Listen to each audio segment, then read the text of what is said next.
The summer I got a job here, I was 17, and it was a good year. Ellen Ditzworth used to work the hot dog stand, and we'd sneak cigarettes under the beams of the Dragon Slayer ride, cringing and giggling as the cars went overhead, dripping water all over us, wet hands and damp cigarettes. But it was near her station, and I think she found it funny to get splashed. It was out of the way, too. It was always quiet and cool down there, even in the summer heat. If any of the ride-goers smelled our cigarette smoke as they hurtled overhead, they didn't say anything. One time when we fumbled around and flirted, I kissed her fingers, and they smelled like an ashtray. I still think about it, to this day. I was 22 when they offered me the winter job. Ellen was long gone by then. No more bright red short shorts and poorly shaven legs that she'd invite me to stroke under the pretense of showing just how bad she was with a razor. There were other girls, but by the time the final summer rolled around, I'd long felt uncomfortable hanging out with new hires. Sometimes I'd stand there listening to them talk, and I'd feel lonelier than I had when I was by myself. I was thinking about my future around this time when the manager told me he had an opportunity for me to make good cash. They needed someone to stick around and keep the place ticking while everyone went back to the real world. The usual guy had walked, and they needed someone bad. The last day before the park shut for winter was always Halloween, and that was only because it had a fireworks show. After that, it turned into a ghost town, and I'd be on my own. I'd get a trailer to sleep in, and I could use my own car to get to the closest shop. The park would pay some of my gas. Not all of it, but enough to help out. The only real problem was I'd be alone. Not that the place was a desert island. There were 2 towns within easy driving distance, and I could have friends around so long as we didn't mess with the rides. But other than that, I'd be the only staff member on hand for the entire 4 months. Security guard and janitor rolled into one. I agreed, but I told him, when the park reopens in March, I'll be done. I figured it was time to move on. Get a degree like some of my friends had. Or maybe my dad could help me out with a job somewhere. The world was wide open to me, and I figured I'd sit on my ass all winter, make a shit ton on overtime, and then go on to some new adventure where I'd meet another Ellen Ditzworth or 2. Yesterday I turned 38, and I'm still in the park. The government signs my checks now. Couldn't tell you when that happened exactly. Probably after the media got wind of Denise Surrey, who broke in with her friends and never left. A lot of kids have gone missing here over the years, but she was the one who went mainstream. Her parents were doctors, and she had blue eyes, so she got just enough attention to get the news cameras out. When the fuss died and the media moved on to its next story, some government guys came and installed 8-foot steel palisade fences. Gave me the keys to the only gate and scarpered real quick. Gave me a funny feeling seeing 4 men in suits, barrel-chested with pistols on their hips, climb into an unmarked vehicle and accelerate out the parking lot so fast the back of the car fishtailed. One of them looked over his shoulder at the park, and he was so scared it was like he was looking at a mushroom cloud. I was the one who found Denise. She'd gone crawling head first down the Astro Missile water slide. One of those up and down kinds of slides that have you bouncing along on a padded dinghy. Rides like that are usually open top, but this had long sections in a closed tunnel with LED lights to look like stars. Thing is, depending on weight, some people would catch air and hit the top of those tunnels going 20 miles per hour, maybe more. We used to take turns going in there to pull out any teeth that had got stuck in the roof. 15 years later, and that tunnel mouth looked like something out of a nightmare. Fairy moss covering the opening, darkness inside heavier than the night around it, bone dry and with no obvious way to safety. Denise died of thirst. They think she was in there for 6 days, crawling around in the pitch black, looking for an exit that should never have been more than 100 feet away. There were signs something was wrong with this place back when it was still open. I just didn't register them. There were the injuries and accidents that are common in every water park, but we had a couple hundred serious ones every year, usually one a day. Tried to mitigate it with safety measures, but half the time they didn't work. Radios would bug out when you'd try sending a warning. Repair guys would get lost, calling up angry and saying, the road just kept going right forever and they've had enough of this shit. Out of order signs would go missing. Sometimes kids would insist some staff member had waved them through on a closed attraction. They'd be so adamant I started to believe them. I think the manager did too.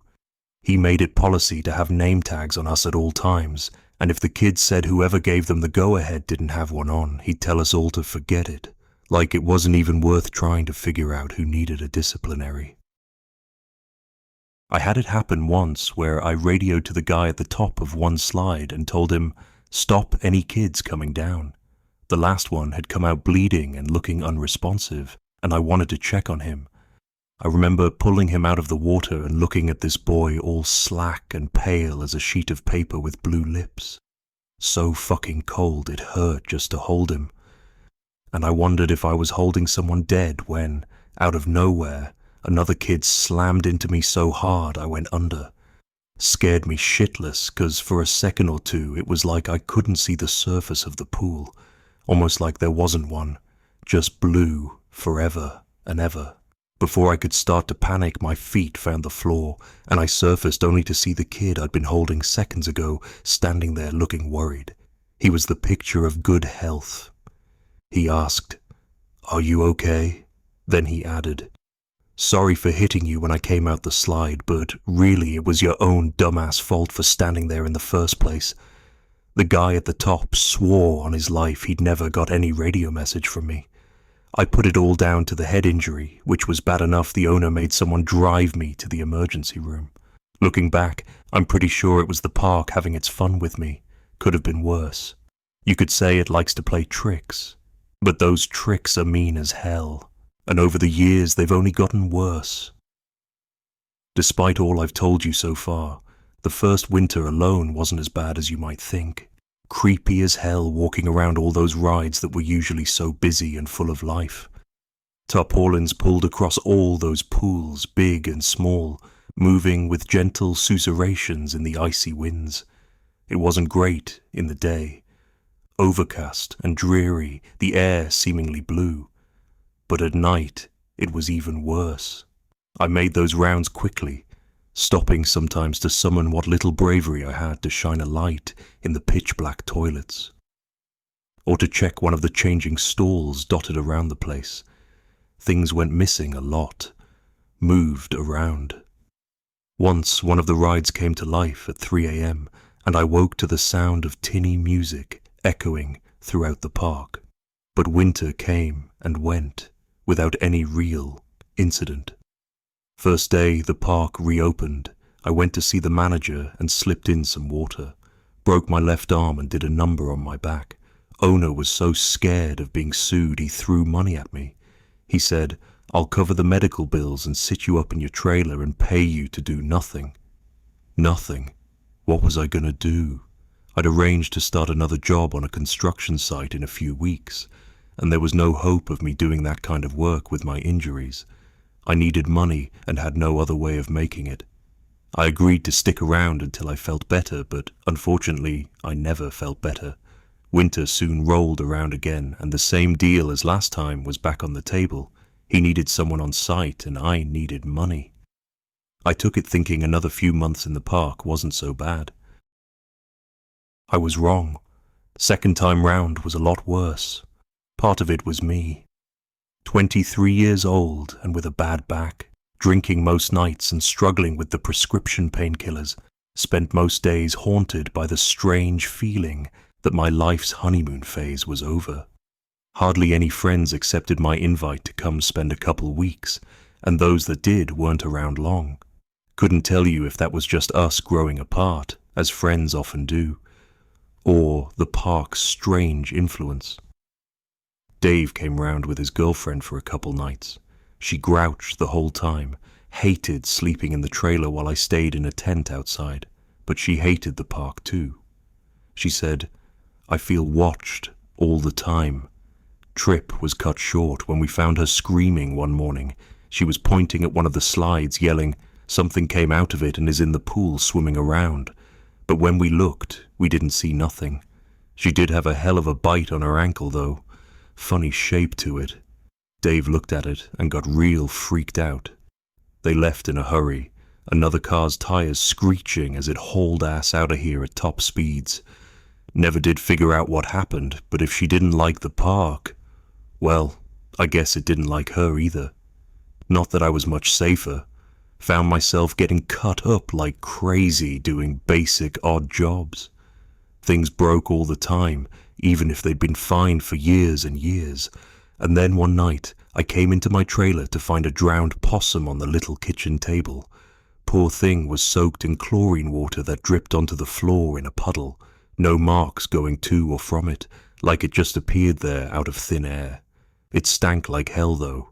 It had clearly been dead for days and days. I gingerly dropped it into a garbage bag using a pair of tongs and threw the lot in a dumpster. But I still couldn't spend more than a few seconds in the trailer without gagging, so I slept in the tent instead. Pitched it as close as I could without picking up that smell, but I had a bad feeling the whole time I set it up, like I was being watched. By the time I was climbing inside, it was midnight, and I was desperate to get to sleep and see the cold night turn to day. Barely an hour later, and I had to climb back out of the tent because the trailer door was banging in the wind. Okay, I told myself as I shuffled over in my tighty-whities, arms wrapped around my chest for warmth. That's my own stupid fault for leaving it open. I closed it in a hurry and went back to the tent, but stopped dead in my tracks when I saw the zipper was pulled shut. I hadn't left it like that.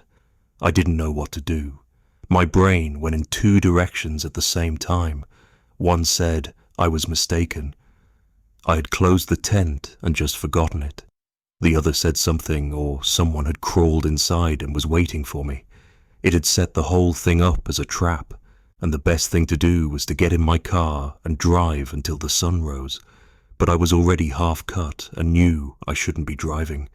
The skeptical half of my brain made an appealing case. The world isn't a nightmare, it said. It can look like one sometimes, but it isn't real. If you hear a bump in the night, you go looking and find it was all nothing, and you take a deep breath, laugh at yourself for getting scared, and move on. Still, it took everything I had just to take a step towards the tent, and I shone my light at it, hoping to see some sign of something in there. By the time my hand was on the zipper, I was shaking like a leaf and rethinking my ethical code of not driving drunk. But when emotions get that high, it's like you run on autopilot. Must be a survival thing. I opened the flap without really telling myself to, and then I was looking inside my tent, and there was nothing there. I crawled inside quick as I could, pulled the zipper back the other way, and tried to go to sleep. I settled down for maybe another 30 minutes when something's hand pressed against the tent wall, and that was when I started screaming. The way it came at me, palm open, fingers spread, tent fabric stretching to near breaking point, makes my skin crawl just to remember it.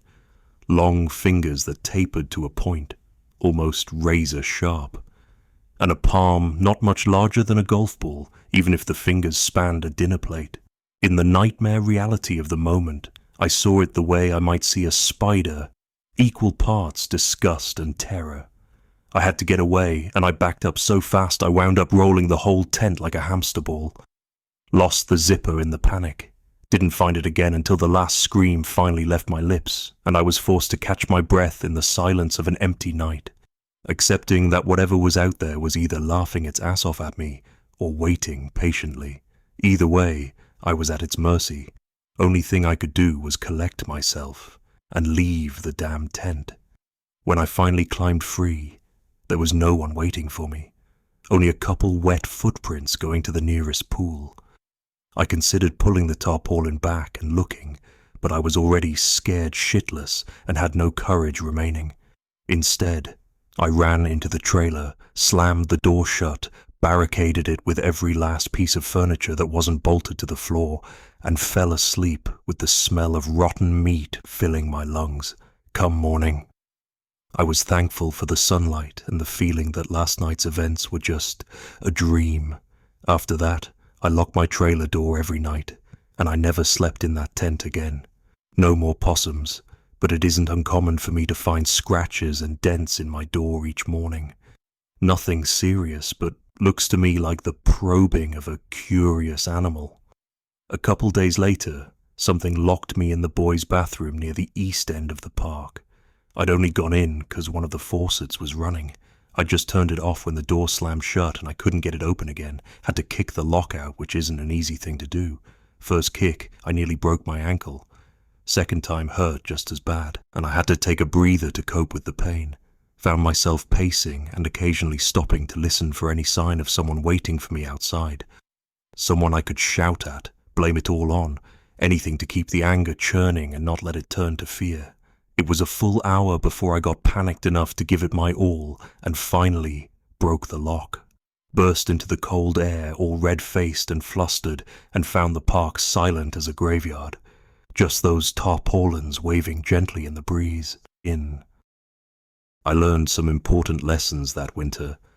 If you feel watched, feel like you're walking into a situation someone planned, it's because you are. When the park reopened, I was out of there without a moment's hesitation. Finally got that job on a construction site, and it lasted all of 3 weeks before I hurt my back again. Spent the rest of the summer laid up on my dad's sofa, drinking and watching daytime TV. Got a call from the manager around August, and he told me, "It's been a bad summer." Not only had the cops been sniffing around like crazy, 'cause some poor kid went missing in the area, but they'd had twice as many injuries as before. He said, "I just spent the day in court hearing testimony from the parents of some kid who'll never walk or feed himself again after he hit his head on one of the rides."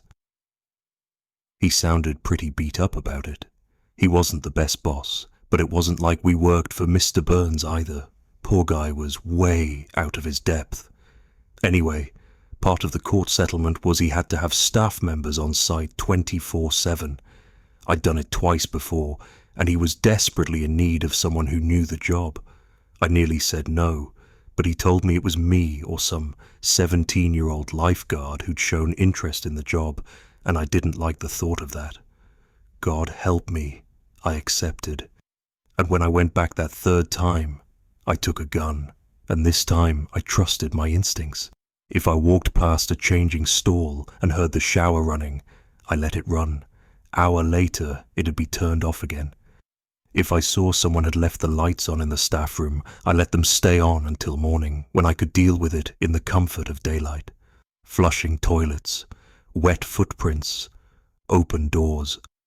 I learned to stop sweating the little things, and 9 times out of 10, they went away on their own. Pretty soon, I found myself laughing at them. A big fat wallet sitting in the middle of a solitary lounger that'd been dragged into the moonlight. A phone ringing from somewhere in the depths of a maintenance hatch. Those kinds of crude tricks weren't going to work on me, I decided. Thought I had it all figured out, and there was nothing left for that place to show me. And then the park ate a drifter. Or something did anyway. Did it right in front of me too. I'd found the guy sleeping in one of the brick and mortar bathrooms. We got to keep those things warm enough to stop the pipes bursting, so I guess they make decent enough shelter. He was an agitated old fuck. Called me all sorts as I told him, "Clear off." He didn't make for the main exit though. Wasn't like he'd parked a car in the lot, was it? Instead, he just made a beeline for the nearby hills. No fences in that part of the park back then. Only open fields moving into woodland. His plan was to just walk into the wilderness in the middle of winter, and I wondered if I was actually marching some guy to a cold death. I remember looking at his shoes and seeing the backs of his heels exposed, and I realized I couldn't let him do that. Snow was due to fall that night, and I knew it was going to get real bad out there. "Hey," I cried out while slowing to a stop. "Look, man, it's late. I'm sure." My words died out. I didn't really know what to say when he turned to face me. He was angry and tired, and I knew he wasn't ever really going to be thankful for some randomer's charity. But that didn't mean I shouldn't try. For a moment, the only sound was the tarpaulin of the large pool to our right. Was just about to cough up some more words when his feet went sideways. His body rotated around his center of mass, and the next part of him to touch solid ground was his head. It made a noise that makes my teeth ache just to think about. A percussive, almost musical note that really shouldn't be made by a human skull. The blood that sprayed across the tiles reminded me of when I'd go paintballing with my friends. I remember looking down at it and noticing a couple loose teeth. Strange feeling. For a few seconds, everything turned to a kind of white noise as ancient instincts rooted me to the spot with fear. Paralyzed me. A million thoughts went through my head. The guy was dead. Something had taken him. That blood used to be inside of him. I have blood inside of me. Does my blood look like that? These thoughts were like the sparks that fly off a loose electrical wire, but I was stuck mired in them until the whistling in my ears faded. And I heard something being dragged across the floor. The guy hadn't even gone that far. He'd flown about 8 feet and landed just on the edge of the pool. His legs were in the water, hidden behind the tarpaulin, and only his top half was on dry land. His head was a ruin of blood and matted hair, but he still managed to look at me for just a moment before he slid the rest of the way below the water with a quiet splunk. The realization he was alive kicked my ass into gear, and I ran over to the circuit box and hit the button that pulls back the pool cover. The machine ran loud as it drew the blue, heavy sheet back across the water. It felt like eternity waiting for it. When it was finally over and I could look down into the water and see clearly, there was no one there. Not even a cloud of blood polluting the pool. Nothing.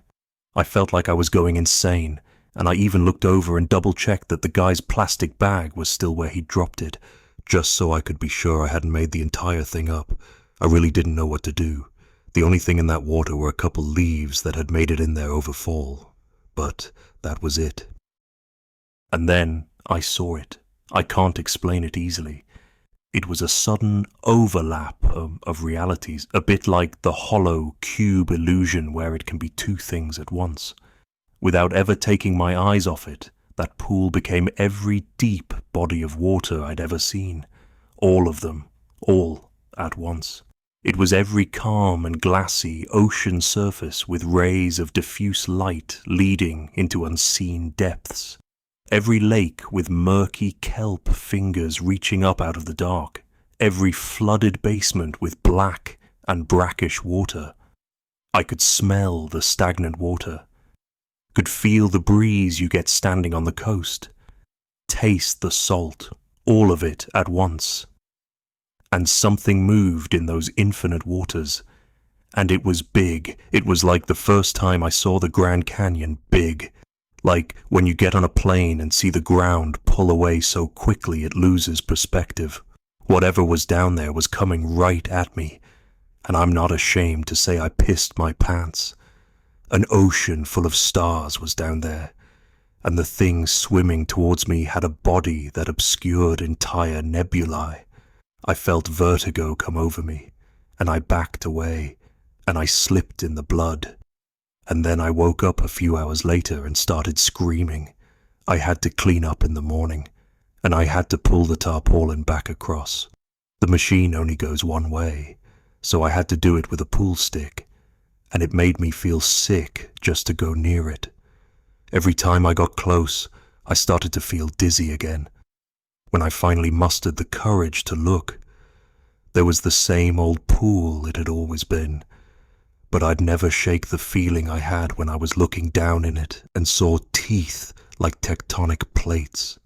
When summer rolled back around, I saw a bunch of kids in that pool and had to go be sick in a bush. The thought of them sharing space with that thing. Jesus. After that, I felt like I belonged to the park, weird as it sounds. The manager didn't have to fight me to get me to stick around for a fourth winter, or a fifth, or sixth. The rest of the world didn't feel so real to me anymore. Sitting and eating dinner with my father while he lectured me on my prospects. Getting a beer with an old friend who was passing through. I felt like I'd gone into fucking space and seen the world was flat. And now I had to just come on back and pretend like I cared about whether my soda was diet or not. Not long after that, the park had its last ever summer. It had gone too far by that point. The government was looking to close it all down on account of the accidents. And the manager was down the station every other day for questioning. 4 kids missing that year alone. I found one of them folded up inside a pool filter, but didn't report it on account of not wanting the attention. The rest, I don't know about. I was told I'd be paid another month or so after closure until a demolition crew came in, but no one ever arrived. Just me, this place, and a back that's getting worse with each new winter. I don't patrol at night anymore. Little by little, the park has become something unfamiliar to me. Grass growing up between old tiles, pool water the color of cut grass, and engine oil. Even in the day, you can see things moving around down there. And the smell of chlorine no longer fills the air. Now it's the heavy stench of rotten algae and dead water, and sometimes the tang of the salty ocean that I've learned to avoid like the plague. Makes me see stars in the corner of my vision, and I don't like it. My dreams are bad enough. Drowning in the dark. Something huge bearing down on me. I've woken up more than a few times and vomited up salt water. I can't bring myself to think what any of it means, because I just don't want to know. Last time I went in the park after dark, I had a close call, worst of my life. I've been thinking about leaving ever since, but I worry there's not much else out there for me at this stage. That, and I kind of feel guilty I didn't save all those kids with the cameras. Urban explorers, they call themselves. And I say kids, but really they were college students who record videos for something called TikTok. Anyway, they came prepared, scouted the park, even scouted me, working out my routine and where my trailer is so they could avoid my general line of sight. I had no clue they'd watched me for a whole day. Once they figured I was passed out or asleep, they drove their van as close to the fence as they could find, climbed the top, and hopped on over. For about an hour they got what they wanted. I've watched the footage 100 times, broken down toilets covered in graffiti, smashed windows and broken glass covering the floor, old pools full of ancient water covered in thick, brackish scum. You can hear the glee in their voices. That kind of urban decay was their bread and butter, and they were good at it too. They stayed quiet, didn't shout or break anything, they just filmed. Wasn't until they decided to try rowing out to the castle that things took a turn. I came too late. What got me out of bed was a scream, maybe a few of them. It was blurry. And I came to around 3 a.m., still a little tipsy, my head foaming at the edges with a half-remembered dream of a hollow world filled with water. As soon as I saw the van, I realized someone had gotten inside the park, and I hadn't just been dreaming the sounds of splashing water and panic, but by the time I went in there myself, the place was silent. I really didn't want to search it at night. I hadn't gone in there after dark for a few years, and things had only gotten worse. Set something off inside me. A kind of spiritual Geiger counter is how I think of it. An intense primordial warning system that made the shadows around me look almost infinitely deep. More than that, I guess. It felt alien, sounds stupid, but it really did feel like I wasn't on the same planet anymore. I don't know. That part might just be all in my head. But that's how it felt that night. I'd pushed myself just about as far as I was willing to go when I heard it. A rhythmic, hollow knocking. It was coming from one of the largest pools in the park.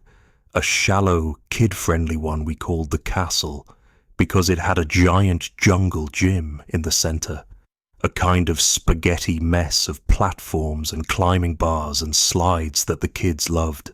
I followed the sound and saw a pile of rucksacks and even a large camera on the very edge of the pool. And there, just a couple meters away, was a rowboat. The idiots had brought it with them, probably thought they were being smart by avoiding the water below. At least they'd tied it off.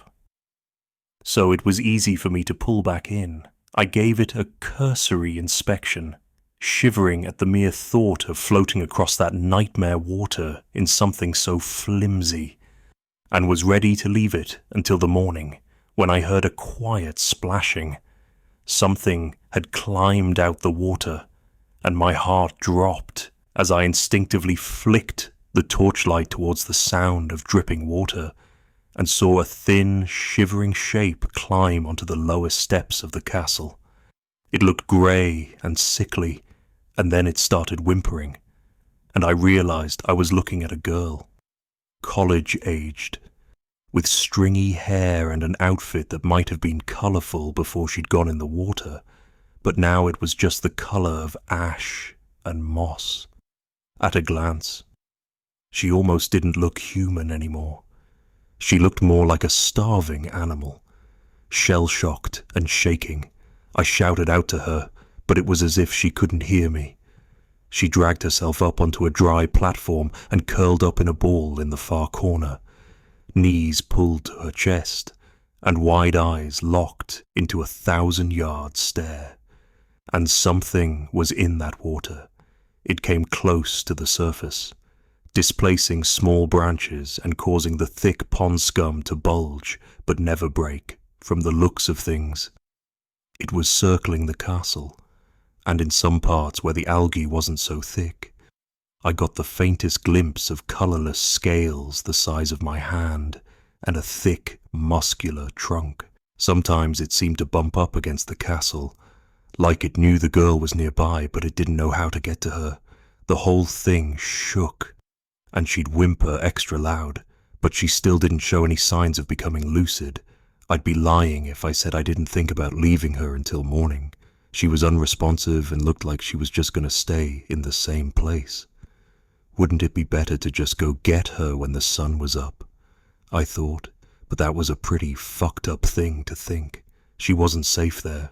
I wasn't safe just standing in sight of the water, and she was on some old piece of plastic held together with rusting bolts. What if it collapsed? What if something came out of the water? God knows it could happen. Something had touched my tent all those years ago. Who's to say it wouldn't walk on out to take her? At some point, I made the decision. Don't know exactly what did it, but I think it was the sounds she was making, that and the knowledge she'd been in there. God knows what she'd seen. I had to have sympathy. She needed help, and I was the only one around who could give it.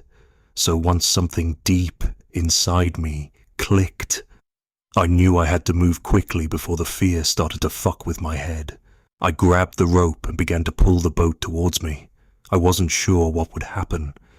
Half expected something to breach the water like a hungry shark and swallow the boat whole. But instead, whatever was circling the castle just slunk into the depths and stayed out of sight. Somehow that was even worse. And I found myself scanning the water obsessively as I worked up the courage to get into the boat. I tried to keep the momentum, though. I didn't let myself start thinking or doubting myself.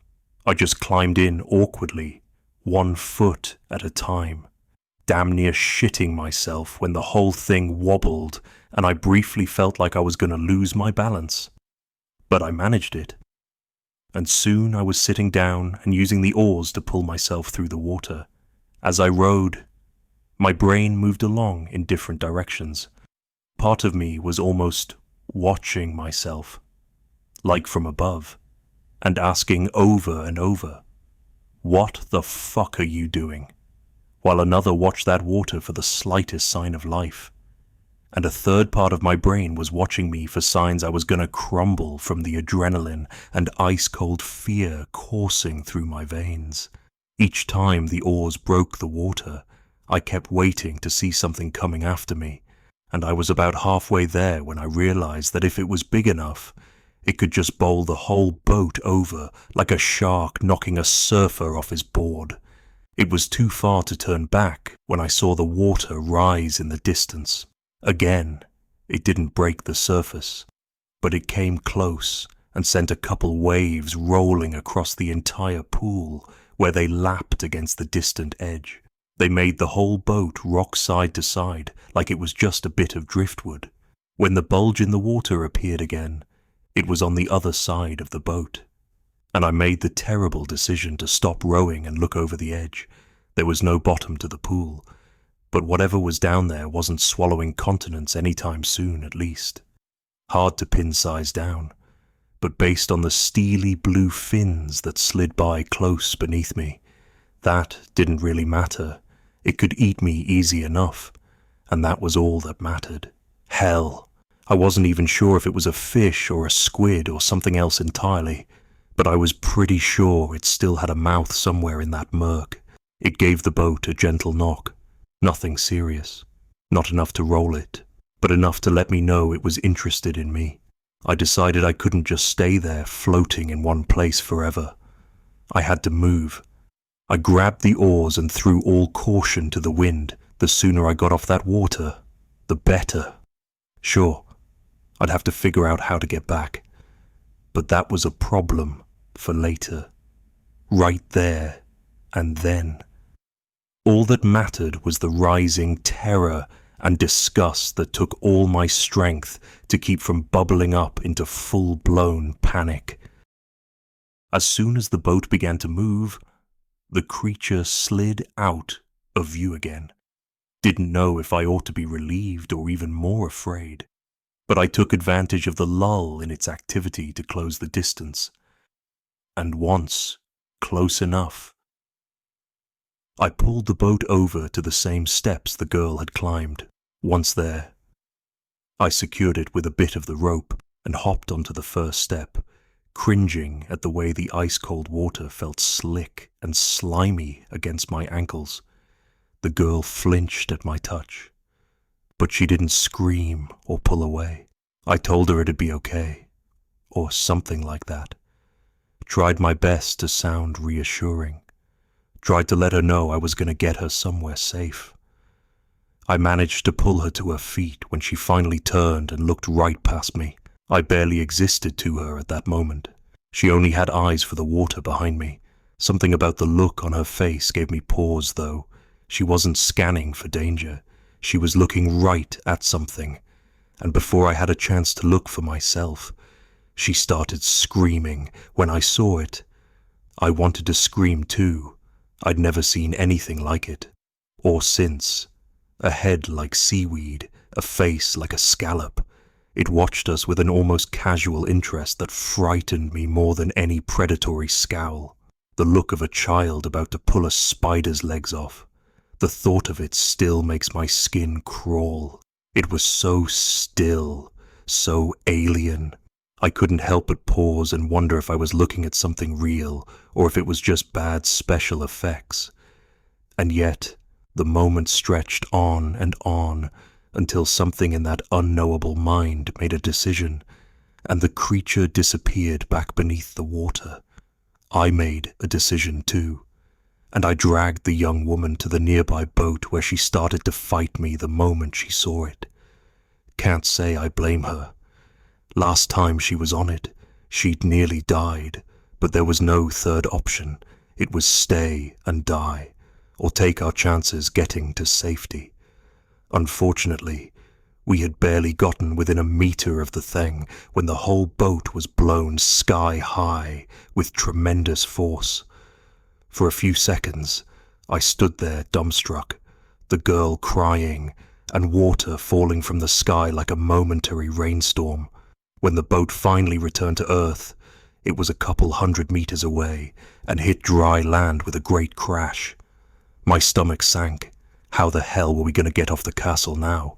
Not a moment later. And the entire structure began to shake. By now the girl was close to hysterics, and I wasn't far behind. I took her hand and began to look for some high ground as that thing began to shake and batter the flimsy plastic supports that held the platform up. We were forced to climb up towards the plastic roof of the tallest tower, which wasn't exactly all that high up, but it was the best we could do. The bars leading to it weren't easy to navigate, and at one point I slipped and fell backwards, striking my chin painfully and looking up to see the girl going ahead without me. For a moment, I nearly gave up, but then there was the sound of something snapping, and the entire castle began to slide on one side. I looked down and saw black water rising up to meet me. The thought of sinking into that filth ignited something inside me, and I scrambled up the last few rungs and perched on top of the smooth plastic cover of the castle's highest turret. It was barely large enough for us both to sit on, but it was all we had. Looking back, I can't help but laugh. I make it sound like a great tower, but it was barely 12 feet off the ground. As soon as I was up there looking down, water quickly bubbling towards us, I realized just how badly we were fucked. We'd delayed our inevitable death by mere seconds at most. By the time the bright red piece of plastic we clung to hit the water, the castle had broken apart, so all its little pieces went floating in different directions. Ours was the last to go in, and it went down beneath our collective weight until the water reached our waists, and then it came back up, buoyant and hollow. It was no boat, but it came damn close. "Paddle," I cried at the girl, and she did, and we pulled ourselves through the water to the nearest edge. Pretty soon, the makeshift raft bumped up against the tiled wall, and we were dragging ourselves up onto dry land, where she rolled onto her back. I continued to crawl for another few meters until I felt like I was far away enough from the water. Only once I felt safe. I let myself collapse and lay crying and laughing for what felt like hours, but the girl only cried. At first a whimper, then a sob, and then a howl, a painful gut-wrenching scream that made my own joy wilt until I could do nothing except listen to the raw grief in her voice. When I sat up to see if she was okay, she was sitting upright and staring at the thing that was rising out of the water. Again, no malice. Not really. At least I don't think so. It'd be like looking for a recognizable expression on an oyster, but it did watch us calmly as it ate what I can only assume was one of her friends. A man, I think. Hard to remember details. He didn't cry, but he did look at us for help that we couldn't give. I'm not sure I could even tell you how it ate him, but it looked painful and slow, reminiscent of a starfish, I think. At some point, the girl passed out, and not long after, so did I. I doubt she ever made a full recovery. The only thing she managed to say, even hours later after the paramedics had sedated her and I'd finished giving my less than truthful statement to police, were the words "the stars" over and over. I think a lot about how changed I was when I first looked down into that water and saw the abyss below, but that poor girl was actually in it. She'd swam in those waters, submerged. I don't even know how she came back from an ocean that doesn't have a surface, but she did, and somehow I don't think she'll ever be the same. But it's got me thinking about myself, about what I've lost to it. Jesus Christ, I'll be 40 before I know it. And what then? Just gonna wait here forever and ever. There's a number on the back of my paychecks, and I want to try calling it to find out more, like, what would they do if I tried going somewhere else? Would they let me? Because it's gone. The days of Ellen Ditsworth are gone. The days of a good back and strong legs are gone. The person I was before I saw that drifter die is gone. Yesterday is gone. The past is a shared hallucination. Only the present is real. I need to get out of here before I lose more of myself. I'm never going to understand this place. I realize that now.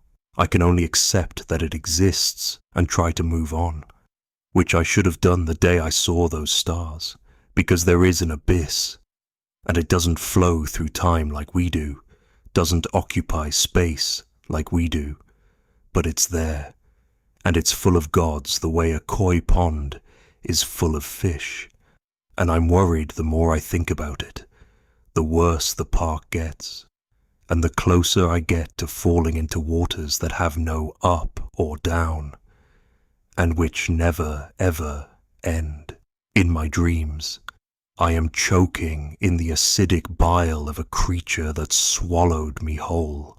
I'm worried that if I stay here much longer, I'll forget how to wake up.